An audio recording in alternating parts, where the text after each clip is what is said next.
o texto nos diz assim: e Jesus, dando um grande brado, expirou. Eu vou repetir.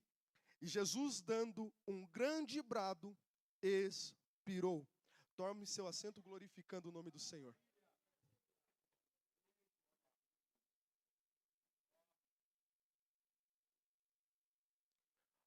Acabou de ser cantado aqui que em nosso coração Jesus Cristo sempre seja o centro. Hoje eu estava preocupado, o pastor Luiz Ronaldo, como ele bem disse aqui, ontem ele me fez o convite e eu não podia rejeitar. E quando ele me fez um convite, eu falei para o pastor: pastor, se o senhor quiser que eu vá, eu vou, a gente está preparado. Mas confesso que eu fiquei o dia inteiro hoje falando com Deus em pensamento e dizendo: Senhor, que mensagem eu devo ministrar para a tua igreja? Mas fiquem tranquilos, hoje eu vim falar sobre aquele que é o centro. Não somente aquele que é o centro, mas também aquele a qual o escritor aos Hebreus vai dizer que é o nosso autor e consumador da nossa fé.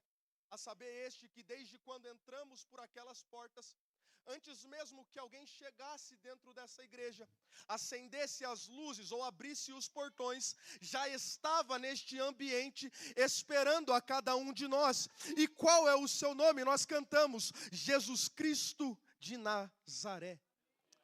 Ele é o principal personagem da minha história, o principal personagem da sua história. É ele não somente o ator principal, mas ele é o autor da história. É ele quem escreve o roteiro, é ele quem dita os caminhos e é ele também que dita o final. E nós vamos falar sobre ele.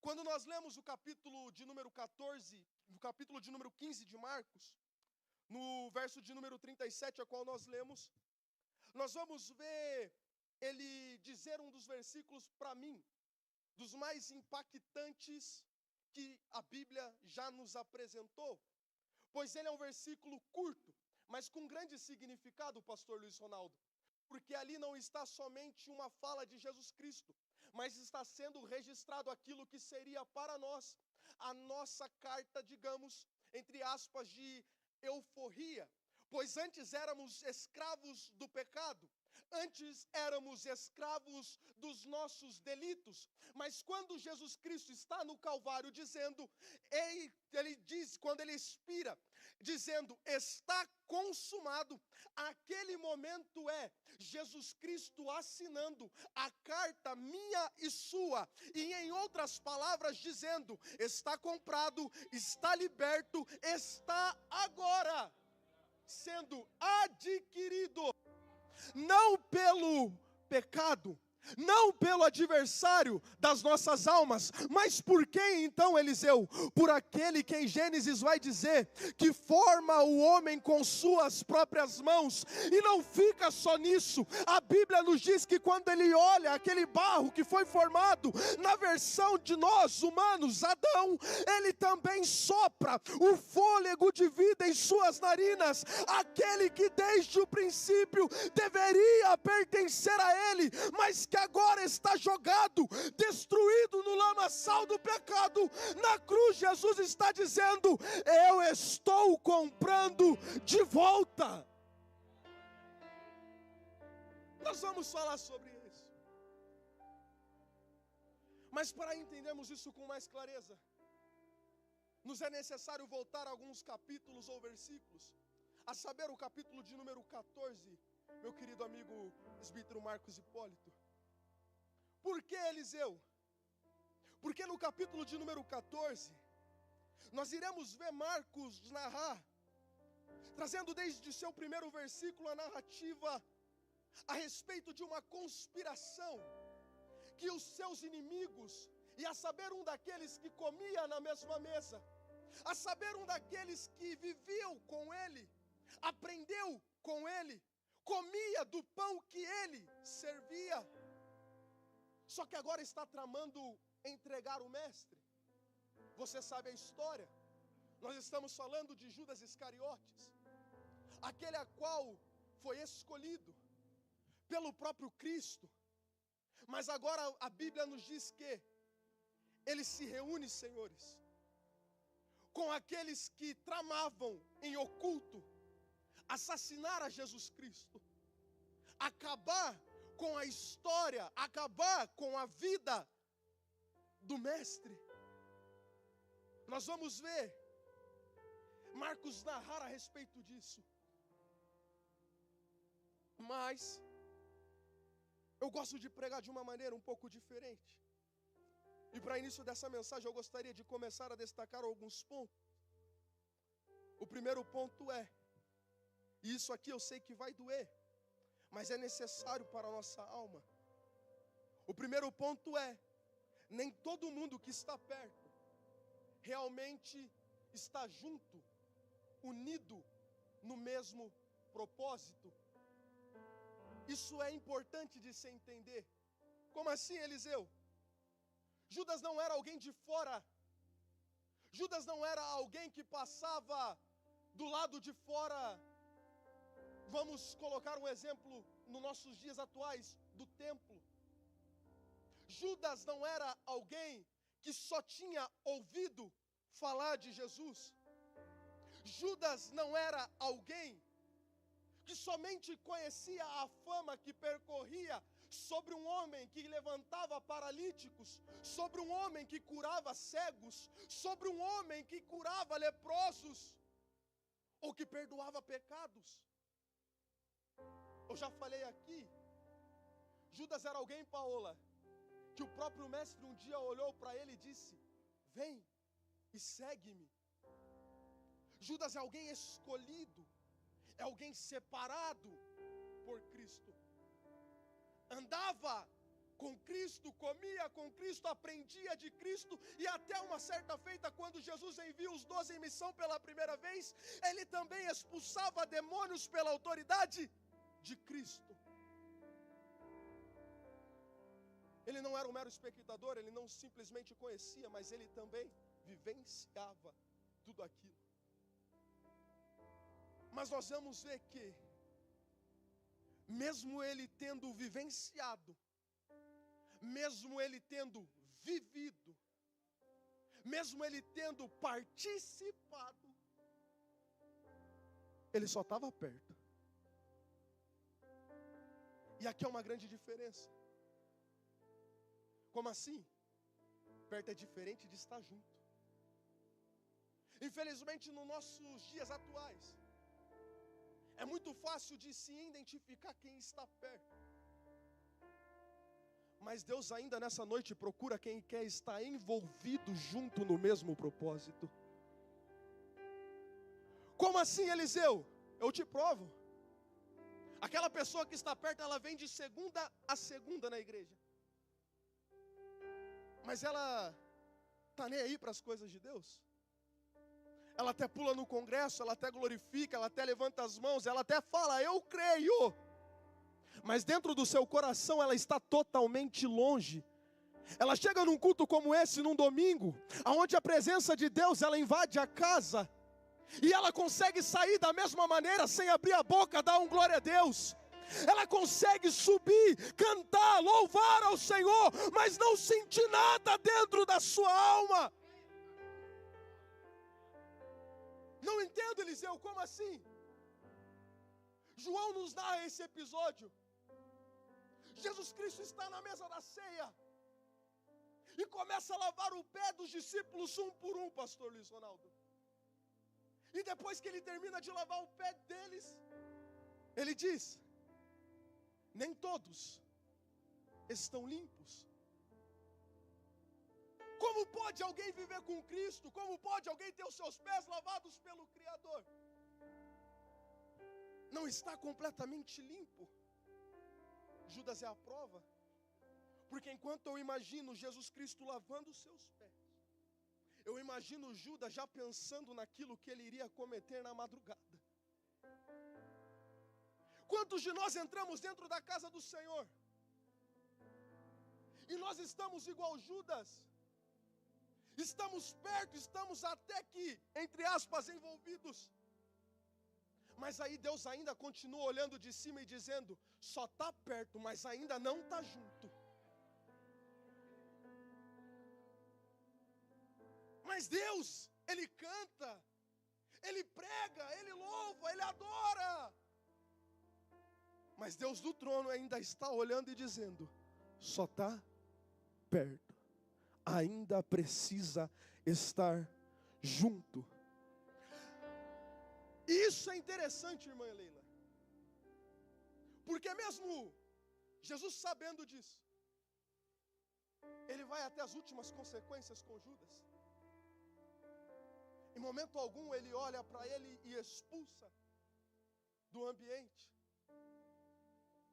Até porque ele se entrega sozinho. O texto diz, se não me falha a memória, João capítulo de número 12, que Jesus Cristo ele olha para os seus discípulos e diz: um de vós vai me trair. Aí João, com a cabeça reclinada no peito de Jesus, ele pergunta: mestre, quem é? Aí Jesus olha para eles e diz: aquele a quem eu der o bocado molhado, esse há de me trair. E Jesus ele não esconde não, irmãos, porque o texto é bem claro. Olha como o texto diz: e tomando ele o bocado molhado, entregou a Judas Iscariotes. E olha como Jesus ele é lindo, porque até nesse momento onde ele está expondo aquele que um dia iria traí-lo, ele está dando a chance dele se redimir naquele exato momento e dizendo: o que você tem que fazer, faz depressa. Eu imagino Jesus olhando para Judas, em outras palavras dizendo: se você quiser comer o pão, se você quiser entrar agora em comunhão, e abandonar o que você está planejando, o momento é agora. Ainda tem salvação para você. Mas é tão interessante e importante que aquele que está perto, mas não está junto, a primeira coisa que ele faz é dizer: Jesus Cristo está me acusando. E levanta da mesa e vai embora. Eu falei que é meio duro, mas essa noite Deus nos traz aqui, pastor Luiz Ronaldo, para dizer para alguém: aprenda a discernir as pessoas que só estão perto de você, mas que ainda não estão junto no mesmo propósito. Não é só porque fulano ou fulana canta, prega, se apresenta a caráter de crente, que é para ele estar na mesma mesa que você. A qualquer momento Deus irá desmascarar Judas na vida de alguém, e você vai dizer: como assim, Deus? Eu não identificava, mas Deus me traz aqui para alertar a igreja e dizer: aprenda nesta noite a ter discernimento e andar com quem está junto no mesmo propósito.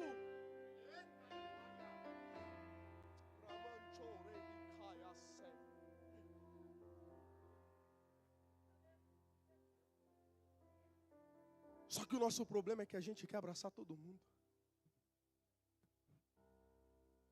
Só que Jesus Cristo ele está dando a oportunidade, dizendo: o pastor Pimentel, ele falava isso: eu vou com os que vão.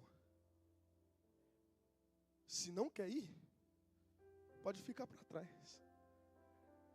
Eu estou caminhando, eu sei para onde eu ando, eu sei para onde eu vou, eu sei quem está comigo, eu sei quem me sustenta, eu vou com os que vão. Se você quiser ficar aqui, dependendo de quem está do seu lado ou não, para dar glória a Deus ou para abrir a sua boca, para mim está tudo bem. Eu ainda continuo seguindo aquilo que nos foi ensinado. Eu vou com aqueles que vão. Deixa para lá quem está longe do propósito e começa a andar com quem está alinhado. Nem que isso custe amizades.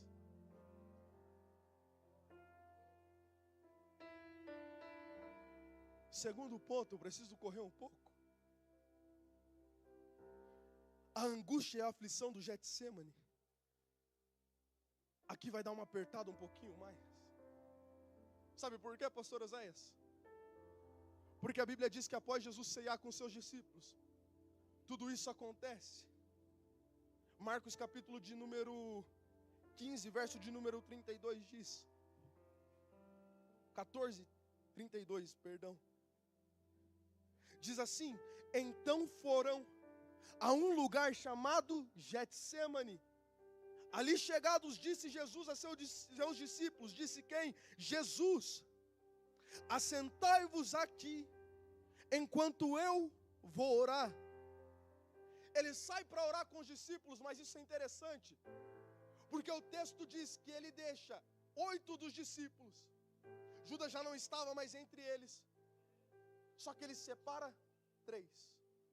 A saber, os filhos do trovão, apelidado por ele, Tiago e João, e aquele que mais para frente o negaria, mas se tornaria um dos maiores pregadores que a história já viu, a qual em Atos capítulo de número 2 vai dizer que na sua primeira pregação, quase 3.000 almas se converteram ao Evangelho.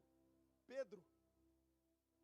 Nós vamos ver Jesus deixando os 8 e levando 3 com ele. Só que olha como o texto é claro. Verso de número 33 e 34 ele diz: levando consigo a Pedro, Tiago e João, começou a sentir-se tomado de pavor e de angústia, e lhes disse: a minha alma está profundamente triste até a morte. Só que olha o final: ficai aqui e vigiai. O texto diz que Jesus Cristo ele se retira do meio dos 3 e ele vai orar sozinho. Mas como assim, Eliseu? Ele não chamou 3, por que então ele vai orar sozinho? Eu já te explico. Jesus Cristo naquele momento está tão angustiado, é tão profunda a sua dor, que não é simplesmente uma dor de cabeça, não é simplesmente um cansaço físico, não é simplesmente o choro ou a tristeza de algo que se foi perdido, não. Jesus Cristo ele está sentindo a dor completa daquilo que ele iria sofrer pela humanidade inteira. É um peso extremamente sobrenatural sobre ele.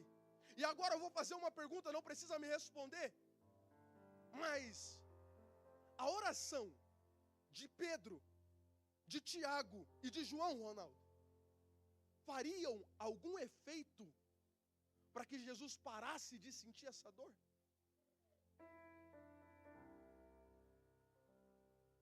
Não faria. Até porque o peso era tão grande que nenhum de nós, seres humanos, conseguimos explicar ou sentir aquilo que ele sentiu. Porque horas depois Jesus seria esmagado, moído, teria seu corpo dilacerado. Mas ele já está sofrendo essa dor antecipadamente, porque muito maior do que a dor dos flagelos, muito maior do que a dor da crucificação, ele está carregando sobre ele o peso da humanidade inteira. É uma sobrecarga tão grande, que a Bíblia chega a nos dizer que ele está orando no Getsêmani aflito, e ele começa a suar gotas de sangue, levado ao extremo. Mas então por que ele leva eles? Primeiro, eu aprendo 2 coisas. Que há momentos em que nós não vamos sair compartilhando as aflições, as dores para todo mundo. Nós iremos apenas levar para aqueles que têm maturidade suficiente. Nós iremos levar para quem está mais próximo, para quem anda junto. Lembra do que eu falei? Não perto. Os 3 eram os mais íntimos de Jesus, a ponto de que em Marcos capítulo de número 9, verso de número 2, Jesus ele leva eles para ver a transfiguração. Vem o Cristo glorificado. Só que agora Jesus Cristo está dizendo: já que vocês me viram glorificado, agora vem participar da minha aflição também. Porque no momento de ver Jesus Cristo glorificado, é fácil, é bonito. Mas Jesus está dizendo para eles: eu quero ver vocês agora suportar e orar e vigiar comigo durante a minha aflição. Só que, como eu disse, a oração deles jamais mudaria o que seria feito. E aqui eu aprendo algo muito valioso. O que você aprende, Eliseu? Eu aprendo, Gabi, que a Getsêmanes, que por mais que nós tenhamos aqueles que são mais próximos, mais chegados, há dores, aflições que nós teremos que suportar sozinhos. Que por mais que você ligue para alguém e diga, ei, ora comigo, ele pode até dizer, estamos juntos, vamos orar, mas na realidade você vai estar dentro de um quarto, orando as suas angústias e pedindo socorro para Deus, e você não terá ninguém. Mas posso te trazer uma notícia, é nestes momentos aonde nós estamos sozinhos, que assim como Lucas vai dizer, que enquanto Jesus chorava, enquanto Jesus suava sangue, Deus enviou o seu anjo para o consolar. O que é isso, Eliseu? É nos momentos de tristeza, de angústia, de dor, de aflição, que o Pai vai direto ao encontro para nos dar consolo. João, capítulo de número 14, eu rogarei ao Pai, Ele vos enviará o outro Consolador. E Jesus diz, não é por um minuto, não é por uma hora, não é por apenas um dia, mas Ele estará convosco para sempre. É no momento de felicidade o Espírito Santo está lá. É no momento de conquista o Espírito Santo está lá. Mas é nos momentos de joelho dobrado, aonde Paulo vai dizer que com gemidos inexprimíveis Ele leva as nossas intercessões ao Pai. É quando nós não conseguimos nem palavras para expressar a dor, mas Deus está dizendo, é no meio do Getsêmani que eu ainda continuo sendo a tua fortaleza e o teu consolo.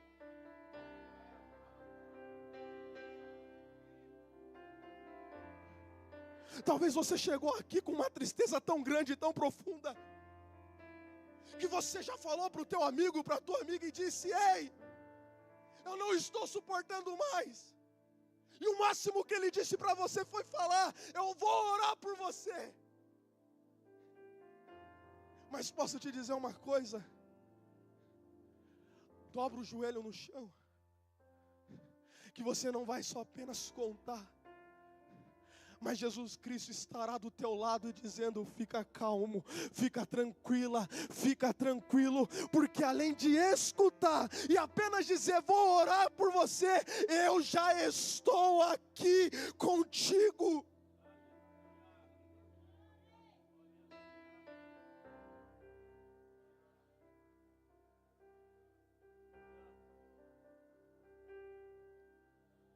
Passamos por tudo isso.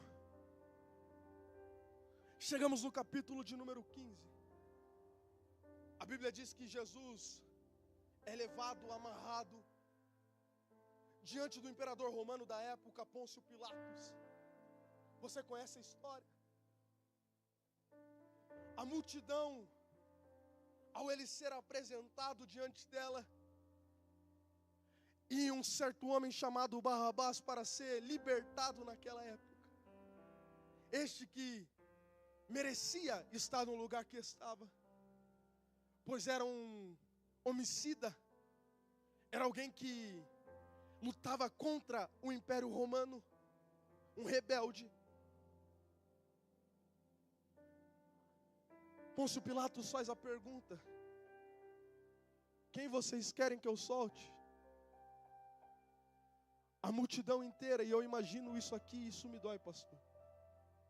Porque naquela multidão, quem sabe, teria paralíticos que Jesus ajudou a se levantar. Quem sabe teria cegos que não enxergavam e Jesus fez a visão voltar. Quem sabe teria ali pessoas que experimentaram do milagre da multiplicação de pães e peixes, aonde Deus alimentou a multidão de quase 5.000 pessoas. E adoravam a Ele. Capítulos anteriores nos diz que Jesus, antes de ser levado para a crucificação, ele entrou na cidade de Jerusalém, sendo festejado.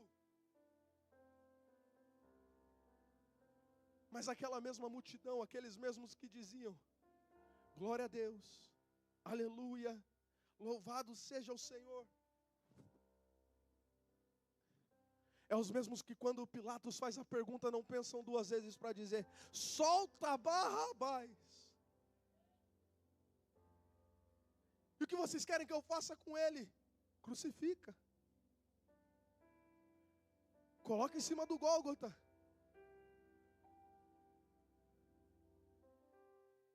São essas mesmas pessoas. Jesus Cristo permanecia diante das falsas acusações, diante da condenação, da mesma forma. Que forma é essa, Eliseu? A forma que Isaías 53 diz, versículo de número 7. Ele foi oprimido, mas não abriu a sua boca. Como um cordeiro foi levado ao matadouro, e como uma ovelha muda perante os seus tosqueadores, de novo, ele não abriu a boca. Em momento algum você vai ver Jesus Cristo no meio da dor, no meio da aflição, olhando para alguém e dizendo: eu nem queria estar aqui, ou tentando se defender e se justificar, até porque Jesus Cristo está mostrando que Ele não veio e ninguém pode tirar a vida dele, mas Ele mesmo está indo pela vontade do Pai fazer aquilo que lhe foi outorgado.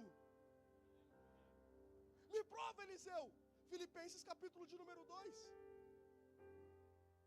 Porque ele, sendo Deus, não usurpou o ser igual a Deus. Antes ele fez o quê? Esvaziou-se a si mesmo e se colocou numa posição de servo. Mas quer uma notícia para alegrar o teu domingo?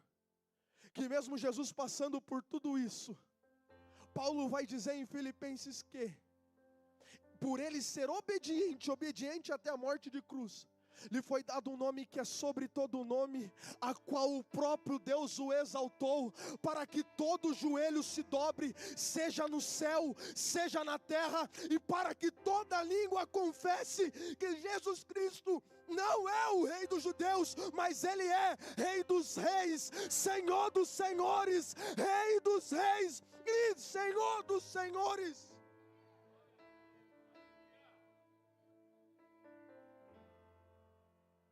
Por causa de mim e você, Ele sofreu calado. Um justo sem pecado, calado. Marcos capítulo 15, 37. Com seus braços pregados no madeiro, com seu pé pregado no madeiro, uma coroa de espinho posta em sua cabeça, uma placa dizendo: aqui está o Rei dos judeus em cima. Pessoas ali embaixo zombando dele, e até mesmo quem estava do seu lado esquerdo dizendo: ué, não é você que salvava todo mundo? Salva-te a ti mesmo e agora nos salva também. Jesus Cristo olha para os céus. Eu imagino Ele olhando para a Igreja Assembleia de Deus em Curitiba, congregação do Vila Verde, Rio Bonito, Tatuquara, Regional Tatuquara, todas as regionais, e dizendo: Tetelestai, está consumado. Os jovens, os adolescentes, o círculo de oração, a nave da igreja, os presbíteros, a minha retaguarda, os pastores, os evangelistas, aqueles que outra hora estavam do lado de fora, perdidos no lamaçal do pecado, agora estão aqui dentro, dando glória a Deus e aleluia. Jesus Cristo estava dizendo: está comprado, é meu e ninguém tira.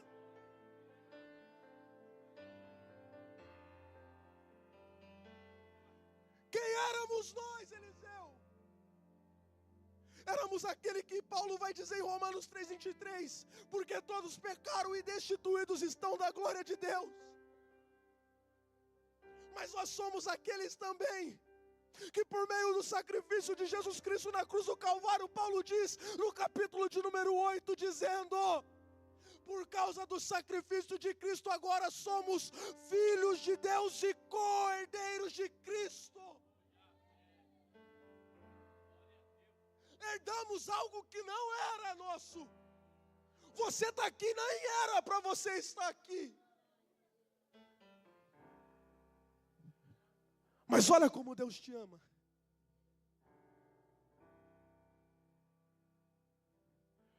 Porque Ele não mandou outra pessoa no lugar. Ronaldo, se era para salvar você, se era para salvar a mim, ele olhou para Deus e disse: Pai, se é essa a tua vontade, pode deixar que eu estou indo lá.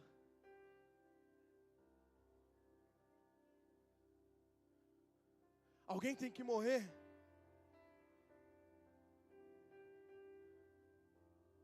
Eu estou indo lá. Jesus poderia dizer: não quero, não vou.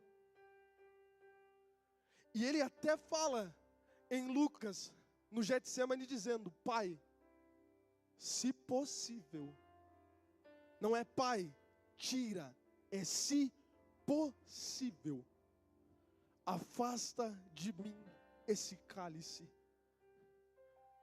Mas ele mesmo diz, suando sangue, angustiado, que não seja feita a minha, seja feita a tua vontade. E qual é a vontade de Deus, Eliseu? Romanos capítulo 12, versículo 2, parte B. A vontade de Deus, ela é boa, a vontade de Deus, ela é perfeita, e a vontade de Deus é agradável. E qual é a vontade de Deus, Eliseu? É o que foi cantado pela irmã aqui nessa noite, é que um dia nós, ao escutarmos a trombeta, subamos e moramos com Ele no céu, não por um dia, não por uma noite, mas por toda a eternidade na Nova Jerusalém, e cantemos: Santo, Santo, Santo, Santo é o Senhor dos exércitos. A vontade é uma só. Eu vou preparar-vos lugar. E quando eu preparar-vos lugar, eu também volto e também levo. Para quê, Jesus? Para que aonde eu estiver, eu não esteja sozinho. Vós estejais também. Se coloque de pé.